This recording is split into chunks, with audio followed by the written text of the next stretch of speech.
আর জুলাই যোদ্ধাদেরকে আক্রান্ত করা হচ্ছে। যারা তাদের রাজনীতি করার অধিকার ফিরিয়ে দিয়েছে সেই জুলাই যোদ্ধাদের আওয়ামী দোসরদের নিয়ে এসে থানার মধ্যে মাফ করে তাদের গায়ে হাত দেওয়া হয়েছে। আপনারা যে মসনদে বসে আছেন এটা শহীদের রক্তে করা মসনদ। এই মসনদের সঠিক ব্যবহার না করলে তা ভেঙে তছনছ হয়ে যাবে। অনতি বিলম্বে আপনার পেটুয়া বাহিনী সন্ত্রাসী ছাত্র দলকে নিয়ন্ত্রণ করুন। ছাত্র দল এখন আর ছাত্র সংগঠন নেই, মেয়াদ উত্তীর্ণ কমিটি আর 10-20 বছর ধরে কমিটি না হওয়া আদু ভাইদের দিয়ে ক্যাম্পাস পরিচালনা করছেন।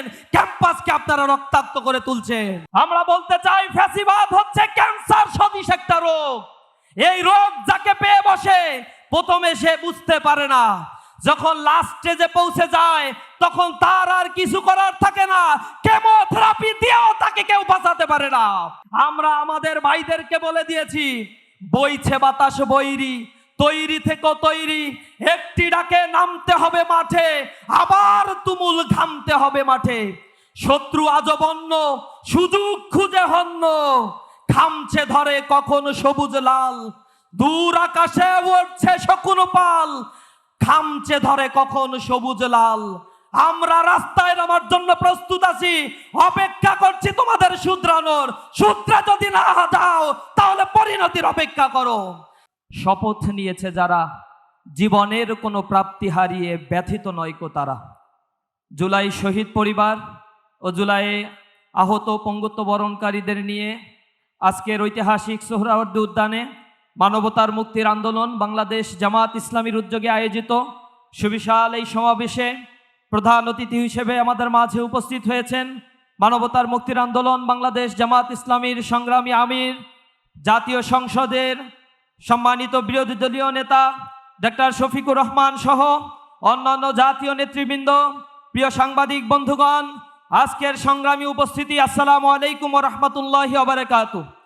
আজকে এই সোহরাওয়ার্দী উদ্যানে যে শহীদ পরিবার আর জুলাইয়ের আহত যোদ্ধারা এখানে উপস্থিত হয়েছেন, তারা কারো করুণার জন্য এই সোহরাওয়ার্দী উদ্যানে আজকে জমা হয় নাই। তারা তাদের অধিকার আদায়ের জন্য কণ্ঠস্বর হয়ে ফ্যাসিবাদ হয়ে যারা উঠতে চায় তাদের বিরুদ্ধে অবস্থান নেওয়ার জন্য এখানে এসেছে। সংগ্রামী উপস্থিতি, আমরা বলতে চাই ফ্যাসিবাদ হচ্ছে ক্যান্সার সদৃশ একটা রোগ।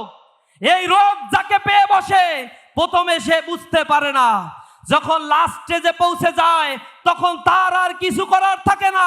কেমোথেরাপি দিয়েও তাকে কেউ বাঁচাতে পারে না।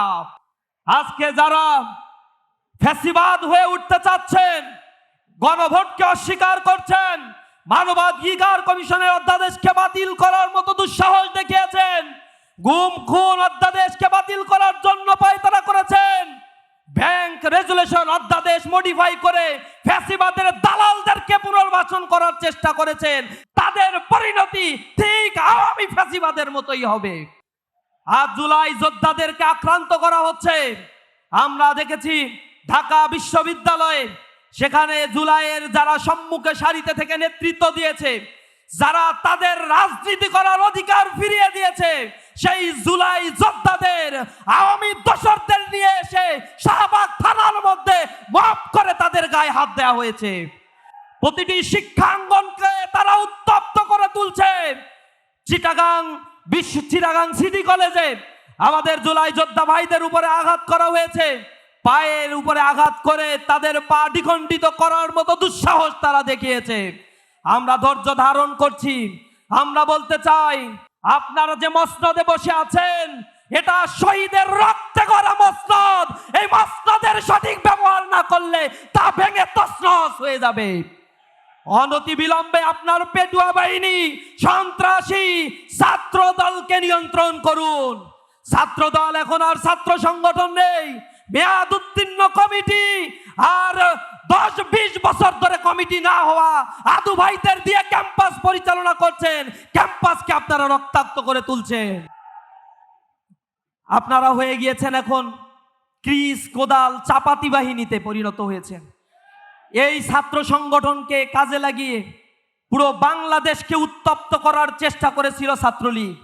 তৎকালীন সময়ের ফ্যাসিবাদের একজন মন্ত্রী বলেছিল ছাত্রলীগ রাস্তায় নামলে নাকি কেউ জায়গা পাবে না থাকার। ঠিকই তারা বাংলাদেশ থেকে বিতাড়িত হয়েছে। আজও যদি তারা জুলাইকে অস্বীকার করে, ক্যাম্পাসকে উত্তপ্ত করে, সাধারণ ছাত্রদের অধিকার নিয়ে চিনিবিকেনে গণরুম, গেস্ট রুম কালচারকে ফিরিয়ে আনার জন্য চেষ্টা করে, আমরা আমাদের ভাইদেরকে বলে দিয়েছি, বইছে বাতাস বৈরি, তৈরি থেকে তৈরি, একটি ডাকে নামতে হবে মাঠে, আবার তুমুল ঘামতে হবে মাঠে। শত্রু আজবন্য, সুযোগ খুঁজে হন্য, খামছে ধরে কখন সবুজ লাল, দূর আকাশে উঠছে শকুন পাল, খামছে ধরে কখন সবুজ লাল। আমরা রাস্তায় নামার জন্য প্রস্তুত আছি, অপেক্ষা করছি তোমাদের শুধরানোর। শুধরে যদি না যাও তাহলে পরিণতির অপেক্ষা করো। জুলাই যোদ্ধারা আজ একত্রিত হয়ে শাহবাগ পৌঁছান থেকে যে কণ্ঠস্বর উচ্চকিত করেছে, সমর্থন দিয়ে যারা এখানে সমবেত হয়েছে, সরকারকে বলতে চাই তাদের এই আওয়াজগুলো বোঝার চেষ্টা করুন। অনতি বিলম্বে জুলাই সনদকে বাস্তবায়ন করুন, গণভোটের রায় বাস্তবায়ন করে বাংলাদেশকে একটি সমৃদ্ধ বাংলাদেশ গড়ার জন্য কাজ করুন। সরকারি দল বিরোধী দল মিলে কাঁধে কাঁধ মিলিয়ে কাজ করলে আমরা ছাত্র জনতা আপনাদের সহযোগিতা করব সোনার বাংলাদেশ গড়ে তোলার জন্য।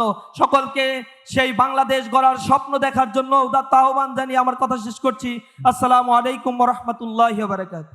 একজন শ্রমিক ভাই তিনি কার চালিয়ে একটি গাছের ছায়ায় এসে কার পার্ক করলেন, তারপর রাস্তায় কাজ করতেছেন। আমি ওখানকার যারা আমাদের ডেলিগেশনে ছিলেন জিজ্ঞেস করলাম ব্যাপারটা কি, বললেন এখানে শ্রমিকদের মর্যাদা এরকমই, যারা রাস্তার ঝাড়ু দেয় তারাও কার চালিয়ে এসে কর্মক্ষেত্রে তাদের দায়িত্ব পালন শেষে আবার কার চালিয়ে চলে যায়। এজন্যই চায়না এত উন্নত হতে পেরেছে। আজকে আমাদের বাংলাদেশকে যদি আমরা উন্নত করতে চাই, সবার আগে আমাদের শ্রমিক ভাইদেরকে যত্ন নিতে হবে, তাদের সুখ দুঃখ আমাদেরকে দেখতে হবে, তাদের সন্তানরা পড়ালেখার সুযোগ পায় কিনা, প্রয়োজনে শ্রমিক ভাইদের সন্তানদের পড়ালেখা ফ্রি করে দিতে হবে, তাদের সন্তানদের তাদের পরিবারের চিকিৎসা ফ্রি করে দিতে হবে। আজকে এখানে একজন মাননীয় মন্ত্রী আসার কথা, এসেছেন কিনা আমি জানি না, আমি দেখতে পারি নাই। তিনি যদি এসে থাকেন সরকারের পক্ষ থেকে, আমাদের জুলাই বিপ্লবোত্তর যে সরকার, এই সরকারকে দায়িত্বশীল হইতে হবে, মানবিক হইতে হবে। যদি আমরা দেশকে সামনের দিকে এগিয়ে নিয়ে যেতে চাই, তাহলে আমাদের শ্রমিক সমাজকে গুরুত্ব দিতে হবে, তাদেরকে যথাযথ মূল্যায়ন করতে হবে। সংগ্রামী ভাইরা আমার, আরেকটি কথা আপনাদের কৃতজ্ঞতা আদায় করে আমার বক্তব্য শেষ করতে চাই। গত জুলাই আন্দোলনে, এই আন্দোলন ছাত্র সমাজ ডাক দিয়েছিল। এই আন্দোলনে ছাত্র সমাজের পাশাপাশি গণমানুষের অন্যান্য স্টেক হোল্ডারের পাশাপাশি সবচাইতে বড় স্যাক্রিফাইস করেছে আমার শ্রমজীবী ভাইরা। শাহাদাতের সংখ্যা যদি অনুসন্ধান করেন তাহলে শ্রমজীবী ভাইরাই সবচাইতে বেশি শহীদ হয়েছে। আজকে এই জুলাই আন্দোলন ছিনতাইয়ের পায়তারা করা হচ্ছে। জুলাই চার্টারকে আজকে পদদলিত করে পার্লামেন্টে স্বেচ্ছাচারিতার পরিচয় দেওয়া হচ্ছে। আমি সেই জুলাই যোদ্ধা শ্রমিক ভাইদেরকে জিজ্ঞেস করতে চাই, বাংলাদেশকে রক্ষা করার জন্য, জুলাইয়ের চেতনাকে বাংলাদেশে বাঁচিয়ে রাখার জন্য, জুলাই চেতনার আলোকে বাংলাদেশকে গড়বার জন্য যদি দ্বিতীয় জুলাই ডাক দেওয়া হয় এবং বাংলাদেশকে রক্ষা করার জন্য আবার যদি রাজপথে নামতে হয়, আপনাকে নামতে রাজি আছেন?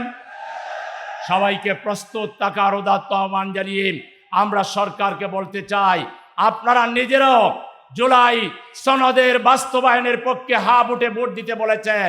মাননীয় প্রধানমন্ত্রী আপনি বলেছেন, স্বরাষ্ট্রমন্ত্রী বলেছেন, আইনমন্ত্রী বলেছেন, আপনারা কি তাইলে হা বুটে ভোট দেন নাই? আপনারা পার্লামেন্টে পরিষ্কার করবেন, আপনারা কি হা বুটে ভোট দিয়েছিলেন?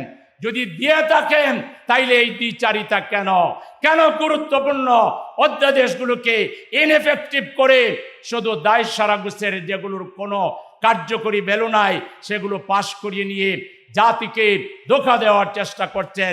এটা দেশের শ্রমজীবী মানুষরা মেনে নিবে না। আপনারা কি এটা মেনে নিবেন? সুতরাং আবারও সবাইকে ঐক্যবদ্ধভাবে দেশ বাঁচাবার জন্য, জাতি বাঁচাবার জন্য, বিশেষ করে আপনারা দেশের জন্য রক্ত দিয়েছেন, আগামী দিনে এই বাংলাদেশে কোরআনের সমাজ প্রতিষ্ঠার জন্য যদি রক্ত দেওয়া লাগে, আপনারা কি প্রস্তুত আছেন? সবাইকে প্রস্তুত থাকার উদাত্ত আহ্বান জানিয়ে আজকের এই সম্মেলনের সফলতা কামনা করে আমার কথা এখানে শেষ করছি।